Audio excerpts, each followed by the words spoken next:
Hello বন্ধুরা, কেমন আছেন সবাই? আশা করি সবাই ভালো আছেন। পিশাচ কথা ভূতের গল্প কেমন লাগে অবশ্যই আপনাদের মতামত জানাবেন।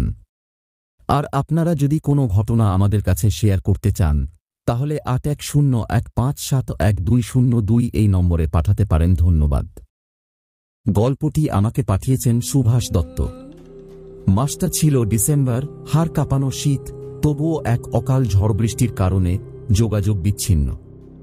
শহরের বিভিন্ন জায়গায় জল জমেছে আর গাড়ি ঘোড়ার কোনো পাত্তা নেই। হাসপাতালের অর্ধেক কর্মচারী অনুপস্থিত, আজ ফোনেও পাওয়া যাচ্ছে না। আমার নাম সুভাষ দত্ত। এই সরকারি হাসপাতালে বেসরকারি চাকরি করি, মানে কন্ট্রাক্ট বেতন পাওয়া এক কর্মী। খুব সীমিত জায়গার মধ্যে অবস্থিত এই হাসপাতাল। হাসপাতালের সাথে এমার্জেন্সি আর তারই পেছনে রয়েছে মর্গ। হাসপাতালের সামনে একটি বটগাছ আছে আর তারই লাগোয়া একটি চায়ের দোকান। 3 দিন টানা বৃষ্টির কারণে বোধহয় দোকান খোলা সম্ভব হয়নি। হাসপাতালের ভেতর থেকে ছাতা মাথায় দিয়ে বেরিয়ে এলাম।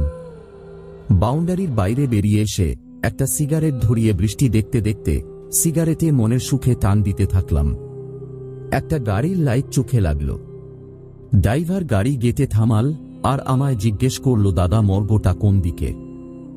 আমি বললাম সোজা গিয়ে বাঁদিকে বেঁকে পেছনে। লোকটা কিছু না বলে গাড়ি নিয়ে এগিয়ে গেল। আমি ভাবতে থাকি, এই দুর্যোগ, একে মারা গেল আবার কি জানি। ভেতরে গিয়ে জানতে পারলাম যে একটা ডেড বডি এনেছে গাড়িটাতে। Suicide case. এক বয়স 35 এর মহিলা গলায় দড়ি লাগিয়ে আত্মহত্যা করেছেন। নিয়ম মতো ডাক্তার বাবু ডেড বডি চেক করে পুলিশকে খবর দিলেন। আমাকে বললেন, ডেড বডির লোক আর মর্গ এর লোকটার আসতে দেরি হয়ে যাবে, তুমি একটু মর্গটা খুলে ডেড বডিটা ভেতরে রাখার ব্যবস্থা করো। আমার ঘাড়ে দায়িত্ব চাপিয়ে নিজের কেবিনে ঢুকে গেলেন। এখন যতক্ষণ পর্যন্ত না পুলিশ আসছে ততক্ষণ ডেড বডি আমার দায়িত্ব। ডেড বডি এনে মর্গে ঢুকিয়ে দেওয়া হলো। বাইরে ঝড় বৃষ্টিটা একটু বেশি বেড়েছে। আমি দরজা জানালা বন্ধ করে ডেড বডির সামনে একটি চেয়ার নিয়ে বসলাম। ততক্ষণে রাত 1টা বেজে গেছে। আমার চোখ দুটো আমার অজান্তে ডেড বডির ফ্যাকাসে মুখটির দিকে তাকিয়ে ফেলেছি, বুঝতে পারিনি। খুব কষ্টে হয়তো কাঁচা জীবনটা শরীর ছেড়ে বেরিয়েছে। একটা নীরব জীর্ণ মুখ, প্রাণহীন হয়ে এমন অসহায় দেখতে লাগে, এতটা আগ্রহের সাথে আগে দেখিনি। ভয় দেওয়ার আমার খুব একটা নেই, আর ভূত প্রেতে বিশ্বাসও করি না। তাই অতশত না ভেবে চুপচাপ নিজের মোবাইল ফোনে ভিডিও গেমও খেলতে লাগলাম। নাইট শিফটে কাজ করে অভ্যস্ত আমি, তাই ঘুম আর আসে না ডিউটিতে। কখন 40 মিনিট প্রায় কেটে গেছে বুঝতে পারিনি। হঠাৎ এক ঠান্ডা হাওয়া এসে আমার শরীরে লাগলো, পুরো শরীর যেন কাঁপুনি দিয়ে উঠল। আমি ভাবলাম যে মর্গের কোনো জানালা খুলে গেছে হয়তো ঝড়ের কারণে।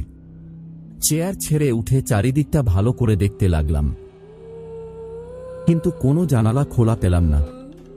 দরজার সামনে দাঁড়িয়ে ভাবছি যে হাওয়া ভেতরে কিভাবে এলো।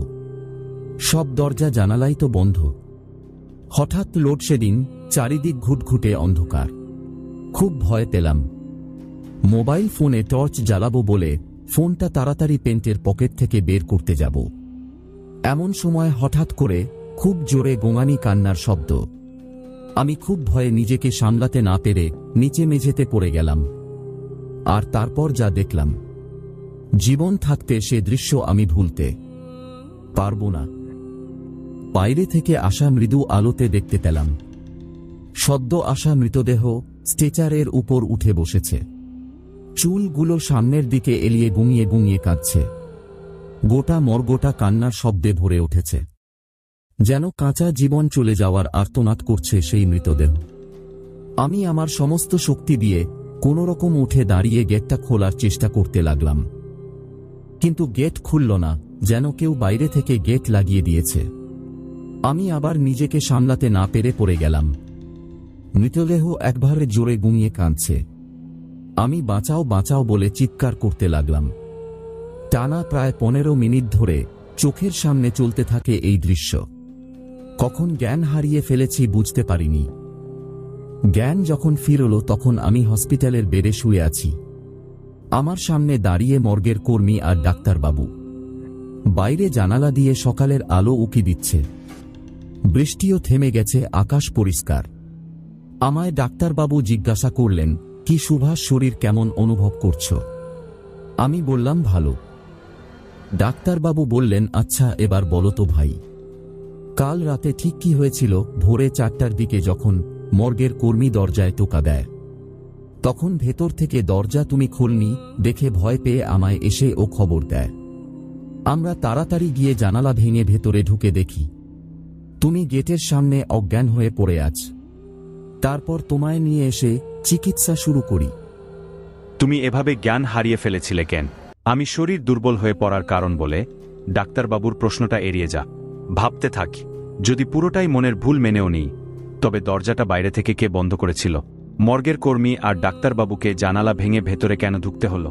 তারপর আর হাসপাতালে কাজে যায়নি। কদিন পর গিয়ে পদত্যাগপত্র জমা দিয়ে এসেছিলাম।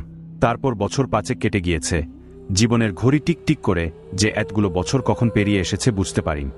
এইরকম সত্যি ঘটনা শুনতে যদি আপনাদের ভালো লাগে, অবশ্যই লাইক, কমেন্ট, শেয়ার এবং সাবস্ক্রাইব করে আমাদের পাশে থাকুন।